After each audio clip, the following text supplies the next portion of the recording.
見直そそうそう要するにハエ男の子供ができてしまったってことを知るっていうことなんですよね。そのことがどうなるのかっていうのはその映画では明かされないね。う。でそれはパート2で出てくるね。それがどうなったかっていうのは。じゃあフライってパート2あったんですか？パート2があるんですよ。それはその子供の話なんですよ。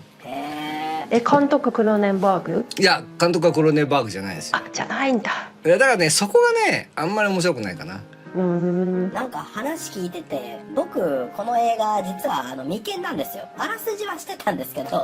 これすごい映画ですよ。純愛映画。監督のお話聞きながらところどころ突っ込みたい部分が多々ありましたね。まず女の子をナンパしてうちに来ないかの動機が転送装置があるんだっていうのがまずすごいなって思ったんですよね。でももしさ転送装置うちにあるよって言ったら行くかってならない？確かに僕が知ってる限りだと、ナンパで女の子を家に誘う上等句で、猫飼ってるとあとネットフリックスっていうのがあるらしいんです家でネフリ見ないっていうのが。でも転送装置はかなり上位ですね。そうだね。でもこれ科学者が結構ね今にも通ずるような感性のやつで、それはそいつってずっと同じ服着てるんですよ。でなんで同じ服着てるんだって言ったらその違う服を着るのを考えるのがめんどくさいんで家にある服は全部この服だって言ってるんですよ。すごいジョブズじゃないですか。だからジョブズなんですよ。だからクローゼット開けると全部同じシャツと同じジャケットと同じ靴下と同じパンツが入ってるんですよ。ジョブズなんですよ完全にね。要は合理主義ってことなんですねこれは。まあそう当時そういう人が多分シリコンバレーにいっぱいいたんだろうね。なるほど。コンピューター系の人たちって多分そういう人たちっていう印象だったんだ。まさにそのジョブズがモデルの中の一人というかそうだからもしかするとジョブズがモデルなのかもしれないね時代的にちょうどマックがちょうどもてはやされてきた時期だから。これはもうジョブズと言い切りましょうモデルが。最近もほらクロネンバーグってなんだっけクライムズ・オブ・ザ・フューチャー。クライムズ・オブ・ザ・フューチャー。最高でしたね。これも良かった。そう自分の中では多分去年トップになるかも。なんかハセコはそういえばクローネンバーグ好きでしたよね確か。大好きですね。でも自分ザ・フライ見たのがもう相当前だから話聞いてて全然覚えてなかったな、妊娠のくだりとか確か入りましたけどね。まあでもねザ・フライが一応最高傑作じゃない時ですけどね。ザ・フライがさちょっと他の映画と違うのはザ・フライってハリウッド映画なんだよね完全に。あの人カナダの方ですもんね。カナダの人でまあもちろんそのハリウッドでリリースされてる作品もあるんだけど基本はインディーズで、このザ・フライに関しては当時20世紀フォックスで作られてて、制作総指揮がメル・ブルックスだからね。だから結構当時すごいエッジが効いた映画をいっぱいプロデュースしてて、そうなんだ。エレファントマンとかもメル・ブルックスのプロデュース。でもそれなんか共通点ある。そうでもねメル・ブルックスって自分で監督するとコメディーを撮るんだよね。監督もやられてるんですか？基本監督なんだけど自分が監督やると全部コメディなんですよ。スペースボールとかねヤング・フランケンシュタインとかね大体コメディなんですよ。でもなんかこの人の見つけるネタ自体がザ・フライも話だけ聞くとコメディじゃないですか。そうですね。でも監督クローネンバーグなんでネタはコメディなんだけどマジなんですよ。だから内容がねマジなのね。そこがいいところかな。最後のドアにくっつくとかっていうのも描き方によっては全然ブラックジョークというかジョーク落ちみたいな感じになるけど描き方としては本当になんか悲壮感ある愛の映像になってますもんねあそこって。クローネンバーグのテーマっていうのがなんていうのちょっとグロテスクな愛みたいな感じじゃないですか。愛って基本グロテスクだよねみたいな。そういう意味だと非常にクローネンバーグっぽいっていうのと、他の映画は結構インディーズっぽいんだけどこの映画はやっぱフォックスの当時ど真ん中で撮ってるんでエンタメ的な見え方をしてるところが。実際監督はこれ見られた時はどうだったんですか？やっぱ最後涙しましたか？いや唖然として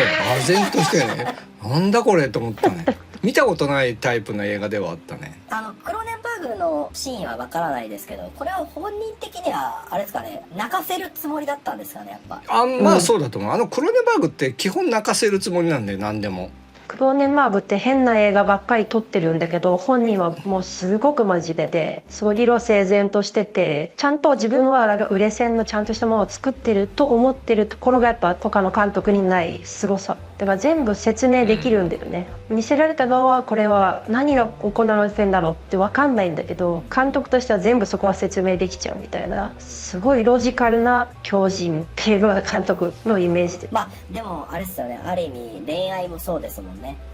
ロジカルと狂気の狭間を生きるのが恋愛。まあ無理やりなんかつなげてみましたけど、まあでもクローネンバーグの映画って基本恋愛が多いよね。恋愛みたいなものを題材にしてるのが多いよね。クラッシュとかも。クラッシュとかも完全になんか変態映画だよね。すごい好きでしたね。人が人を好きになったりくっつくこと自体はすごくグロテスクなものだと捉えてるんですかね。いや、ザ・クラッシュは人と人ではないかな。交通事故でしかエクスタシーを感じなくなってしまった主人公がどうしたらいいのか分かんなくなってたら、そういう人たちだけが集まるパーティーみたいなのがあって、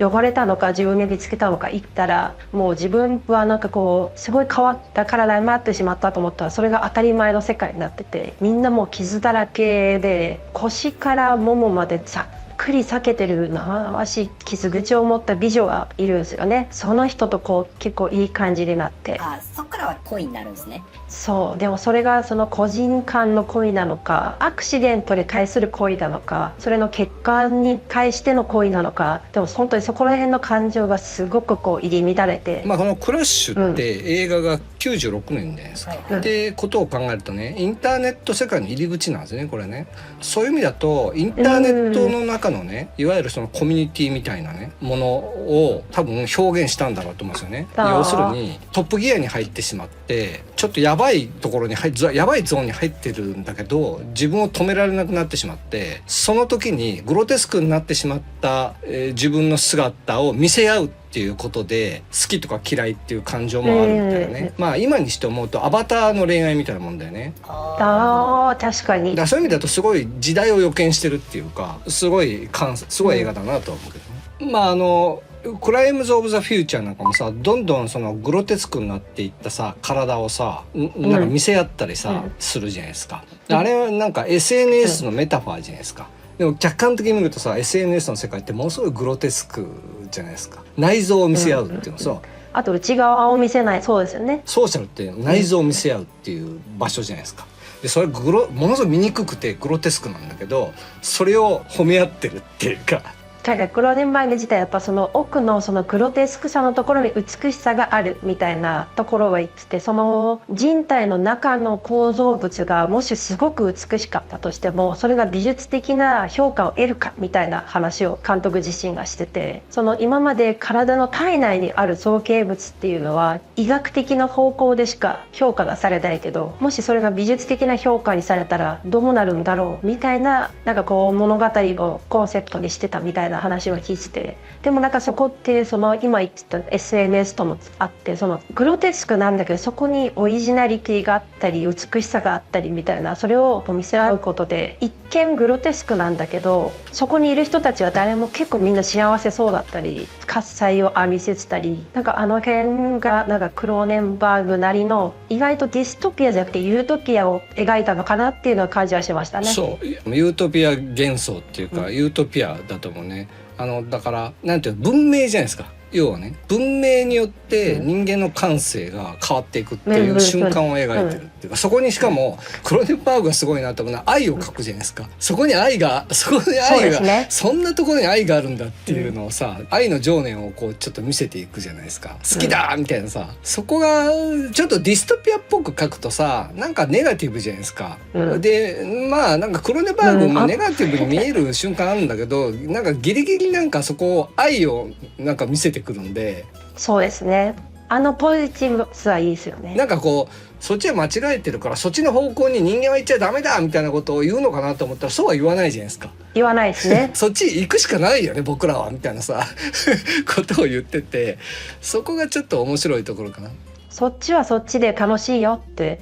こう美しさがあるよとか、でも結局はその人の愛情とかその感情ってところは変わらないよって、多分クローネンバーグがずっとなんかテーマで共通してるのが内側と外側なんですよね。それが体内であったり精神であったり、内側と外側のちょうど境目にあるのが口だったり性器だったり、あとは傷口、外と内側の入り口っていうものが出来上がっだから大体あの人が描く傷口は全部正規の形をしてるようなものが多いんだけど、でもそこがその精神世界とこうつながるみたいな、そこにから入っていくみたいなテーマが多いですよね。なんかやっぱりグロテスクに見えてるものなんだけど、その当事者たちは美しいっていうふうに感じてるっていうことが多分大事なことなんだろうなと思うんだけどね。だから僕たちも無自覚に、これすごい無自覚に僕たちは実はもはやそのグロテスクさから逃れることはできなくて、ものすごくグロテスクなことをやってるんだけど、そこに気持ちを持っていかれてるっ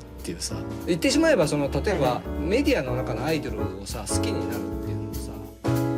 チャンネル登録、高評価よろしくお願いします。またのご来店をお待ちしております。